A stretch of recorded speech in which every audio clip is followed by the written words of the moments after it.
Priceline. A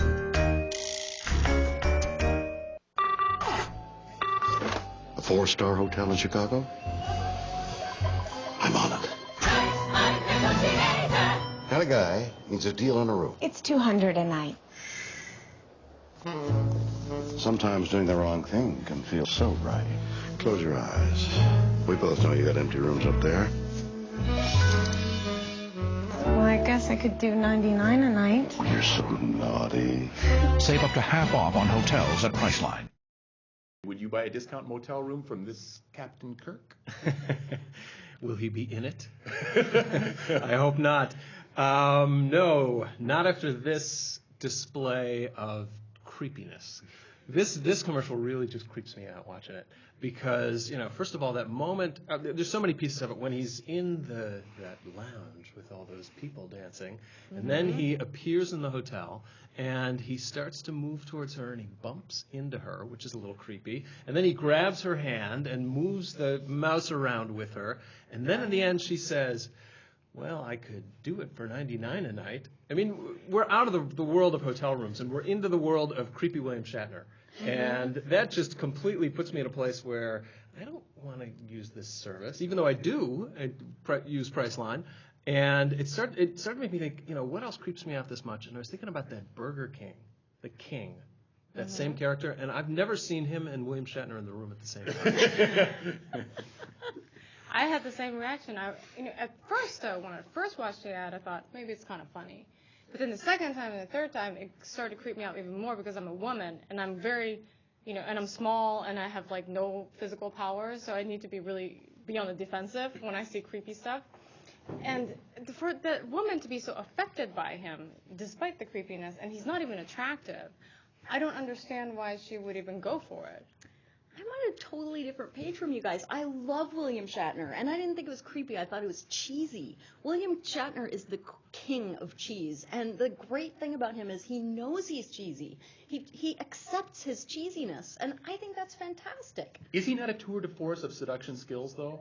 Look at that. Except for that, it had to be a hand model. I think that was Shatner's hand on that. Oh, I know. It was way too young to be Shatner. And you can't get plastic surgery on your hands, I don't think. So that had to be. If anybody can, it would have been William Shatner. I see where you're coming from, and of course, you guys are I think, missing or choosing to ignore the obvious, which is that this is a James Bond parody kind of a thing.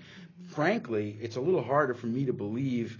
It's easier for me to believe William Shatner as sexy to this attractive young woman than it is to believe him as tough and virile in the first part of the commercial where he's the James Bond negotiator. Yeah. That's weirder to me than the other.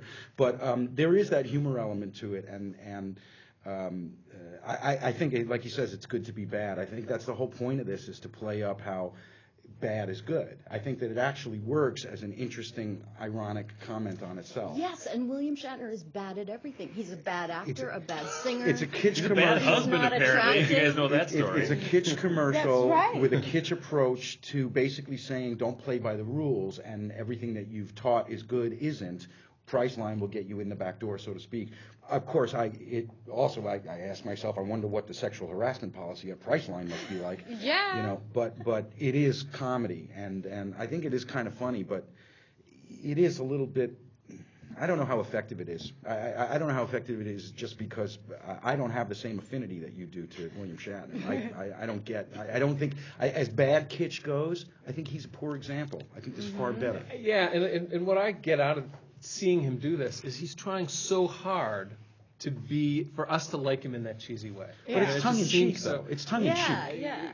Yeah, but go ahead. But if you don't like him, it doesn't work. I think if you like him anyway from whatever Star Trek or whatever he was doing before, then you have more tolerance for this. He's a major professional actor. They rarely blow their lines, but the proper line is open your mouth and close your eyes. Isn't that how it works?